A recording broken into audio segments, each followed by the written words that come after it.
বাবা রাখাল, ও রাখাল, বাবা বাজারে যাচ্ছিস বুঝি? হ্যাঁ মা, ঘরে নাকি কিছু নেই, সবজি সব ফুরিয়েছে, তাই বাজারে যাচ্ছি।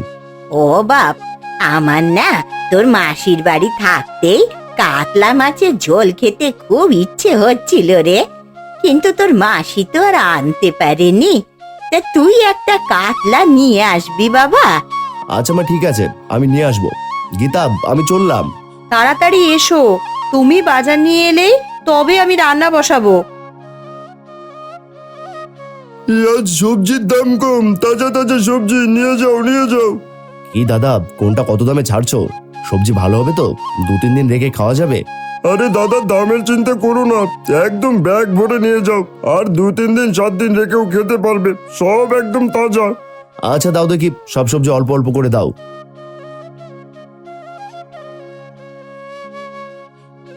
কি দেবো? রুই, পুঁটি, গলদা আর এই একটা কাতলা। কাতলা কত করে দিচ্ছ দাদা? শেষ মাস, তাই দাম কম আছে, নিয়ে যাও, মাত্র 200 টাকা, মাত্র 200 টাকা কাতলা। দাও দেখি কাতলাটা ব্যাগে তুলে দাও, আর এই নাও পয়সা। আরে, এই কাতলা আমি আগে দাম করেছি, মাছ দিয়ে এসে নিয়ে গেলেই হলো নাকি? এ কেমন কথা? মাছ তো তোমার ব্যাগে ওঠেনি তাই না? আমি দাম দিয়ে দিয়েছি, ব্যাগও নেই মাছ আমার। মাছওয়ালা দাদা, তুমি দেখে আচ্ছা বাটপার। আগে তো আমি বললাম তোমায় মাছের কথা, আর চট করে তুমি ওর ব্যাগে তুলে দিলে। কাজটা তুমি একদম ঠিক করোনি। দাদা, আমার যাকে পয়সা দেবে সেই নেবে, আরো মাছ আছে দোকানে, দেখো না, সেখান থেকে নাও। কাতলা দাদা একটাই ছিল, প্রায় 3-4 মাসের মতো হাটে আর কাতলা আসবে না, চওড়া দামে কেউ নিতে চায় না। আরে ভাইয়া, কথা না বাড়িয়ে বাকি পয়সা ফেরত দাও, কারোর সাথে মুখ লাগার ইচ্ছে নেই, যত সব। মা কতদিন পর একটা কাতলা মাছ খেতে চাইলো, আমি সেটাই পারলাম না, আর শুধু এই রামের জন্য। দূর। এত দেরি করলে কেন? সেই কখন থেকে বসে আছি তোমার জন্য। মা যে তোমায় মাছ আনতে বলেছিল, এনেছো? না গো গিন্নি, হাটে কাতলা মাছ একখানায় ছিল, আর সেটাও রাম নিয়ে নিল হাতের সামনে থেকে। হাতের সামনে থেকে নিয়ে গেল আর তুমি হাঁ করে তাকিয়ে থাকলে? বলি হারি বাপু, তোমার আক্কেল। বয়স্ক মানুষ তোমার কাছে শখ করে একটা আবদার করলো, আর তুমি কিনা সেইটাও পূরণ করতে পারলে না। থাক মা, ওকে কিছু বলিস না, আজ আনতে পারেনি তো কি হয়েছে, অন্য কোনো সময় এনে দেবে খন। এখন তুই যা যা বাজার করে এনেছে তাই বরং রেঁধে ফেল। আচ্ছা মা, ঠিক আছে, আপনি রিতাকে নিয়ে ঘরে যান, সন্ধ্যা হয়েই এসেছে। আমি বরং রান্নাগুলো সেরে নি। তোমায় যে কত করে বললাম হাটে থেকে আসার পথে আমার জন্য ইলিশ নিয়ে এসো, কিন্তু না, তুমি কি নিয়ে এলে একটা কাতলা। কেন, আমার কথা কি তোমার কানে যায় না? হ্যাঁ, কি করবো গিন্নি বলো, কম দামে পেয়েছি নিয়ে নিয়েছি। ইলিশের যা দাম, ভাগ্যিস শেষ একটা মাছ ছিল তাই দাম কম পেয়েছি, আর একটু হলে এই কাতলা হাত ছাড়া হয়ে যেত। এই তোমার কাতলা তুমি খাও, ইলিশ ছাড়া ঘরে আর কিচ্ছু রান্না হবে না, এই আমি বলে দিলাম। কিপটামি করা হচ্ছে? হ্যাঁ, বলি যখন থেকে এই বাড়িতে এসেছি তখন থেকে কিপটামি তো করেই চলেছো। কত শখ করে বলেছিলাম আমায় একখানা জামদানি এনে দিও, এনেছো? এগুলো কিনতে গেলে তো অযথা খরচ গিন্নি, এখন আমার কাছে ইলিশ কেনার পয়সাও নেই। দেখো, এই অত শত আমি বুঝি নে, ইলিশ চাই মানে চাই, না হয় উনুনে আর হাঁড়ি চড়বে না, না খাইয়েই রাখবো, নয়তো আমি বাপের বাড়ি চলে যাব, এরপর দেখি কি করে খাও তুমি। আহা গিন্নি, আমার বাপের বাড়ি কেন? আচ্ছা আচ্ছা, আমি দেখছি তোমার জন্য কাল ইলিশ আনতে পারি কিনা। আনতে পারি কিনা না, আনা চাই, না হলে কপালে মুড়ো ঝাঁটার বাড়ি আছে, এই বলে দিলাম। এই হলো কাহিনী, এখন পয়সা কোথায় পাই বলো তো? আর যদি ইলিশ ঘরে না নিয়ে যায় তাহলে কপালে খারাপ আছে। সে তো ভালোই বুঝতে পারছি, এই আমার কাছেও কোনো পয়সা নেই যে তোকে দেব। ওই তো রাখালদা আসছে, এই তার কাছে চেয়ে দেখ, পেলেও পেতে পারিস। এই যে রাখাল, কোথায় যাচ্ছ ভাইয়া? বলছিলাম তোমার কাছে কিছু পয়সা হবে, ধার দাও আমায়, কদিন পরে দিয়ে দেবো। ধার? তাও আবার তোমায়? 10 বছর বোধহয় হলো ধার নিয়েছিলে, সেই পয়সা তো এখনো দাওনি। কাল আবার কি করেছো ভুলে গেছো? মরে গেলেও আমি তোমায় 1 পয়সা ধার দেবো না। দেখলি তো, দেখলি কেমন চটাং করে কথা বলে চলে গেল। হ্যাঁ, সে আমি নিজ চোখেই দেখতে পেলাম। বাপরে কথার কি ধার। না, এই রাখালকে আমার একদম সহ্য হয় না। ওকে একটা উচিত শিক্ষা দিতে হবে। বলছিলাম যে আবার একবার হাটে গিয়ে দেখো না হয় কাতলা মাছ পাও কিনা। মা খেতে চাইলো, আমার মনটা কেমন যেন করছে গো। সে তো আমি নিজেই যেতাম গো, কিন্তু হাটে নাকি কাতলা আর উঠবে না। চড়া দাম হওয়ায় মাছ ব্যবসায়ীদের লস হয়ে যায়, তাই নাকি আর আনবে না। তাহলে একটা কাতলা মাছ যদি কোথাও পাওয়া যেত। আমাদের যদি একটা পুকুর থাকতো তাও না হয় চাষ করতাম, কিন্তু সেই উপায়ও তো নেই। থাক, যা নেই তা নিয়ে ভেবেও তো কাজ নেই। যতটুকুনি আছে ততটুকুনি নিয়ে সুখী থাকো। ধানের জমিটার এবার কি খবর গো? ধানের জমিতে বেশ ভালোই ফলন হচ্ছে, সেই নিয়ে কোনো চিন্তা নেই। এখন নাও দেখি, অনেক রাত হলো, ঘুমোই। কাল আবার অনেক কাজ আছে। দেখ রে শিবু, রাখালের জমি তো দেখে একেবারে সোনার ফসল হয়েছে। হ্যাঁ রে, প্রতিবারই তাই হয়। খুব ভালো ধান হয় জমিতে। আর এই ধান বিক্রি করি তোদের সংসার চলে, বুঝতে পারিস না? এখন তো বেশ ভালোই বুঝতে পারছি। বেটা এইটুকু জমিতে ভালোই চাষ করে দেখছি। হ্যাঁ, কিন্তু এখন আমাকে এখানে ডেকে আনলি কেন এত সকাল সকাল? আমার মাথায় একটা বেশ ভালোই বুদ্ধি এসেছে এই রাখালকে শিক্ষা দেওয়ার। তাই নাকি রে? তা কি বুদ্ধি এসেছে বল দেখি। বেটা তুই জমি দিয়ে করে খাই, যদি এই জমির ফসলগুলো আমরা নষ্ট করে ফেলি তাহলে দেখবি একদম উচিত শিক্ষা হবে। হ্যাঁ, বুদ্ধিটা কিন্তু তুই এটা মন্দ বলিসনি। তাহলে চল আমরা তাই করি।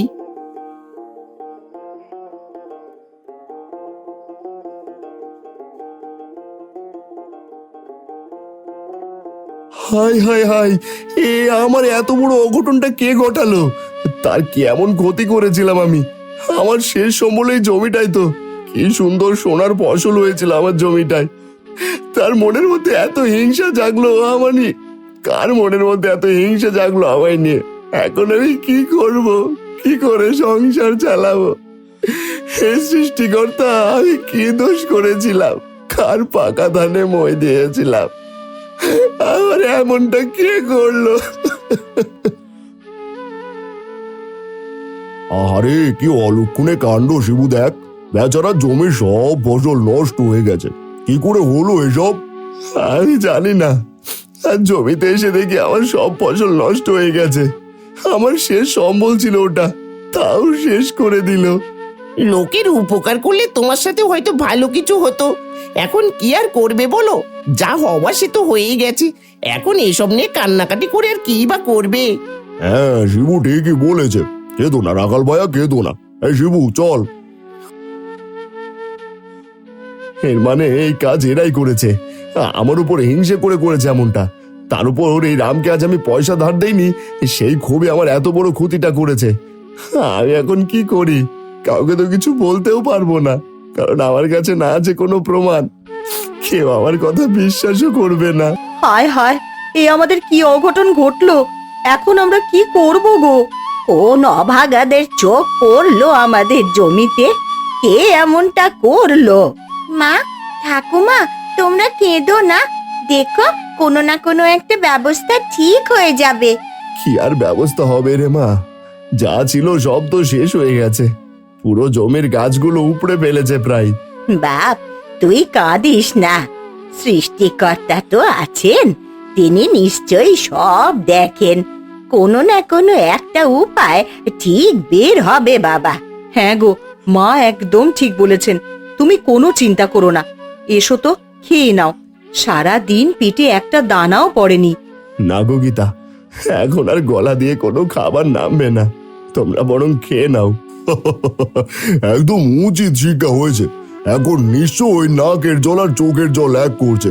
তা তো করবেই। পুরো জমি যে একদম শেষ হয়ে গেছে। আমার সাথে লাগলে ফল এটাই। একদম ঠিক হয়েছে। এইটুকু জমিতে চাষ করে আবার পয়সার গরম দেখায়। একদম যা বলেছিস। দেখলি না কাল মুখের উপর কিভাবে কথা বললো? ওর জন্য এটাই উচিত হয়েছে। না, এভাবে হাত গুটিয়ে বসে থাকলে হবে না। আমায় কিছু না কিছু একটা করতেই হবে। কিন্তু কি করব? জমিতে তো আর কোনো ফসলই নেই। বুদ্ধি পেয়েছি, আমি এই জমিতে মাছ চাষ করব। হ্যাঁ, আমি তাই করব। এই জমি আমি পুকুর বানাবো। আমার জমিটা এমনি অনেক নিচু, কোদাল দিয়ে খুঁড়ে আরেকটু গভীর করলেই এখানে আমি মাছ চাষ করতে পারবো। হ্যাঁ, আমি বরং তাই করি। যাই, বাড়ি গিয়ে কোদালটা নিয়ে আসি। কি গো, তোমার কি মাথা খারাপ হলো নাকি? জমিতে কে মাছ করে? আর ওটা তো তোমার চাষের জমি, সেখানে কি আর মাছ চাষ হবে? হবে গো, হবে, নিশ্চয়ই হবে। ঠিক মতো যত্ন নিতে পারলে কেন হবে না। আমি যাই, কাজে লেগে পড়ি। বাবা, আমিও যাব তোমার সাথে। না রে মা, মাঠে অনেক রোদ, তোকে যেতে হবে না। আর তুই বাড়িতে থাক, আমি কাজ শেষ করে আসছি। সাবধানে কাজ করো গিয়ে, দেখো আবার কোনো বিপদ যেন না হয়। আচ্ছা, তুমি চিন্তা করো না, আমি চললাম। যাক, ভালোই ভালোই একদিনেই সব কাজ শেষ হলো। এখন শুধু মাছ এনে এখানে ছেড়ে দিতে হবে। কিন্তু কি মাছ আনবো? হ্যাঁ, আমি বরং এখানে কাতলা মাছ চাষ করব। কাল সকাল সকাল কাতলার পোনা এনে এখানে ছেড়ে দেবো। যাই, আজ বাড়ি যাই, সন্ধে হয়ে এলো। শরীরটা বড্ড ক্লান্ত লাগছে। মাথায় হাড়িতে করে কি নিয়ে যাচ্ছ? বলি ফসল হারিয়ে কি আবার পাগল হয়ে গেলে নাকি? যা বলেছিস, রাম হতে পারে বেচারা, তার পুরো জমির ফসল হারিয়ে ফেলেছে। কে জানে সেই কষ্টে এখন কি থেকে কি করে বসে। মাথায় করে যেটাই নিয়ে যায় না কেন, সে কথা তোমাদেরকে কেন বলতে হবে? তোমাদের মতো সারাদিন এমন বসে বসে খাওয়ার স্বভাব আমার নেই। ফসল হারিয়ে ফেলেছে তো কি হয়েছে? নিজে বাঁচার জন্য অন্তত কিছু একটা আমাকে করতেই হবে। যাই হোক, তোমাদের সাথে অত কথা বলার সময় আমার নেই, আমি গেলাম। বাপরে, এর তো দেখছি জমির সব ফসল হারিয়েও দেমাগ কমলো না। হ্যাঁ, তাই তো দেখছি। কে জানে আবার নতুন কি কাণ্ড করে বসে। চল তো খোঁজ নিয়ে দেখি। যাক, আমার কাজ শেষ। এখন থেকেই পুকুরের পোনা কাতলা মাছগুলো দ্রুত যত্ন নিলেই বড় হয়ে যাবে। ইস, যদি বড় কাতলা পেতাম তাহলে মায়ের জন্য কিনে আনতে পারতাম। ভাগ্যক্রমে তাও এই পোনাগুলো পেয়েছি, এটাই অনেক। রে শিবু, দেখেছিস এই ব্যাটা তো দেখি একদিনে পুকুর কেটে আবার মাছ চাষ করছে। হ্যাঁ রে, তাই তো দেখছি। না না না না না, এইভাবে হাত গুটিয়ে বসে থাকলে কিচ্ছু হবে না। কিছুদিন যেতে দে, পোনাগুলো আরেকটু বড় হোক, তারপর এই সব পুকুরের কাতলা আমরা নিয়ে নেব। হ্যাঁ, একদম তাজা বলেছিস। মা, ও মা, দেখো আমি তোমার জন্য কত বড় একটা কাতলা নিয়ে এসেছি, তাও আবার নিজের পুকুরের একদম তাজা মাছ। কাতলা মাছ? কতদিন পরে যে চোখে দেখছি রে। কি গো, আমাদের পুকুরের কাতলা মাছ এত বড় হয়ে গেছে? হ্যাঁ, তা হবে না, যত্নটা কি আর কম করেছি? নাও তো, আগে মাকে কাতলা মাছটা রেঁধে দাও। মা কতদিন থেকে খেতে চাইছে। হ্যাঁ গো হ্যাঁ, আমি তাই করি। মাও অনেক দিন হলো খেতে চাইছে। ও বৌমা, সুন্দর করে কাতলা মাছের ঝোল করো কেমন? আচ্ছা মা, ঠিক আছে। যাক, ভালোই বড় একটা জাল নিয়ে এসেছি। এই জাল দিয়ে পুকুরে নেমে খেয়াও দিলেই দেখবি মাছ আর মাছ।